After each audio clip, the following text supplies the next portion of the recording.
I wasn't prepared for how deeply redundancy would affect my identity, my confidence, or my day to day life. If you're going through it now, or worried you might, these are 9 things I wish someone had told me earlier. After 9 months of living through it, these are the truths that stood out the most. Redundancy is becoming increasingly common, especially for people in their 50s and 60s, but that doesn't make it any easier to deal with. It affects far more than your job title. It touches how you see yourself, how you structure your days, and how you navigate a job market that looks completely different from the one you entered years ago. So let's walk through the 9 things I've learned. Not theories, not cliches, just the real experience people rarely talk about. Even when you sense redundancy might be coming, the moment it becomes real still catches you off guard. You understand what's being said, but it takes a few seconds for it to land properly. For me, it felt strangely physical, a heaviness, a tightening, and a sense that everything had shifted slightly off balance. You try to focus on the process and the next steps, but your mind is already racing ahead to what this means for the days and weeks to come. Redundancy isn't just dramatic, it's a quiet jolt that unsettles you, and it takes a little time to steady yourself again.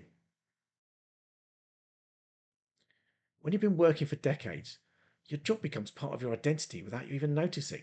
Your role, your routine, the responsibilities, they all build a sense of who you are. It only becomes obvious once that structure disappears. For me, the moment it really hit was when I met someone new and they asked, "So what do you do?" A simple question, but suddenly I didn't have a straightforward answer. And it threw me more than I expected. Even updating my CV felt different. Not because I lacked experience, but because it highlighted the shift between the role I'd had and the uncertainty of what comes next. Places like LinkedIn felt the same, polished, confident, and slightly disconnected from the reality of redundancy. Losing a job means losing routine, structure, and a sense of place, and rebuilding that takes time. Confidence doesn't disappear overnight, it fades gradually. At first, you stay busy with all the practical tasks, but when you start applying for jobs again, the silence becomes the thing that hits hardest. I had one early conversation with a recruiter, and that went nowhere. After that, nothing. And silence is one of the quickest ways to chip away at your confidence. You start wondering if your experience still counts, or if the market has moved on without you. But the truth is simpler. Your skills haven't changed. The hiring landscape has. And adjusting to that reality is one of the biggest challenges after redundancy. One of the biggest shocks is just how competitive and impersonal job hunting has become. Many roles attract hundreds of applicants, and most companies now use automated systems to filter CVs long before anyone reads them. If your experience doesn't match the exact keywords in the job description, you can be screened out instantly. Recruitment used to feel like a conversation. Now it's online forms, uploads, and silence. For people in their 50s and 60s, the difference is even clearer. You could be well qualified, even ideal, and still hear nothing back. Age bias isn't spoken aloud, but you feel it in the lack of responses. The market hasn't just changed, the entire process has, and learning how to navigate that process is a challenge in itself. Redundancy also comes with a financial reset.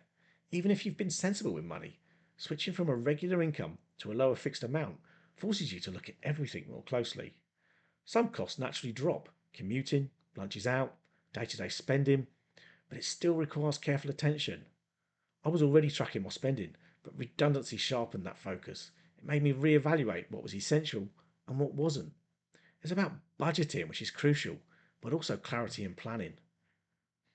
Redundancy pushes you to simplify, make realistic choices about what you can and can't afford, and build as much stability as you can while you work out the next steps. Redundancy should be viewed as a business decision, not personal failure, but the stigma hasn't fully gone away.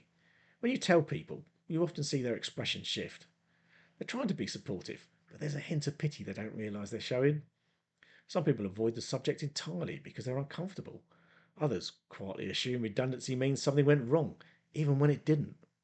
The truth is, redundancy says more about the organisation than the individual, but people's reactions can still affect how you feel about yourself. Recognising that the stigma is outdated and not your burden to carry is an important step. Redundancy has a way of clarifying relationships. When you're working, you're surrounded by people every day. You talk, you get on, and it's easy to assume those connections will last. But after you leave, things shift. A small number of people stay in touch, they message, they check in, they genuinely care, and those connections become more meaningful. Most others disappear into their routines. Not intentionally, it's just how things go. You realise you are colleagues, not friends, and there's nothing wrong with that. Redundancy doesn't reduce your friendships, it reveals the ones that really matter.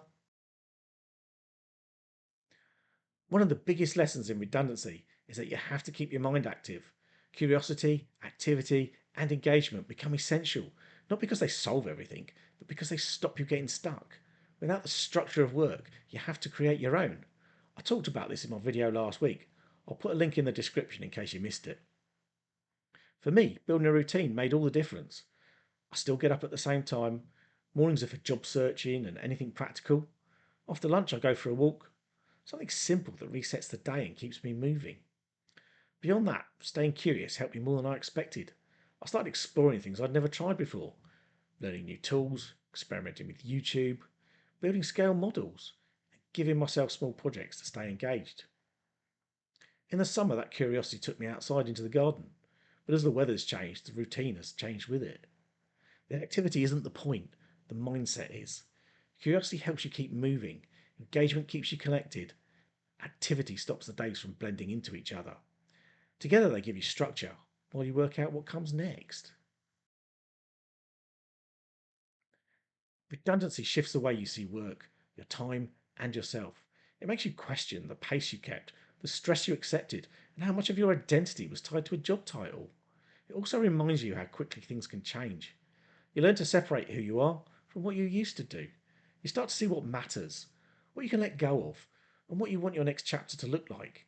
And you discover interests or possibilities you may never have explored otherwise. It's not an easy experience, but it does give you space to rebuild, slowly and on your own terms. After 9 months of redundancy, the biggest thing I've learned is that it affects far more than your employment status. It touches your confidence, your identity, your relationships, and your routine. But it also creates an unexpected opportunity, a pause that lets you rethink what you want your life to look like next. Redundancy isn't the end of something, it's a transition. And although it's challenging, you come out of it clearer, more grounded, and more aware of what really matters. Thanks for watching today. I hope you found this useful. And if you know someone who might be going through redundancy right now, please feel free to share this video with them. It might be exactly what they need to hear. And if you found this helpful, a quick like really does help the channel reach others who might need it. I'll see you in the next video.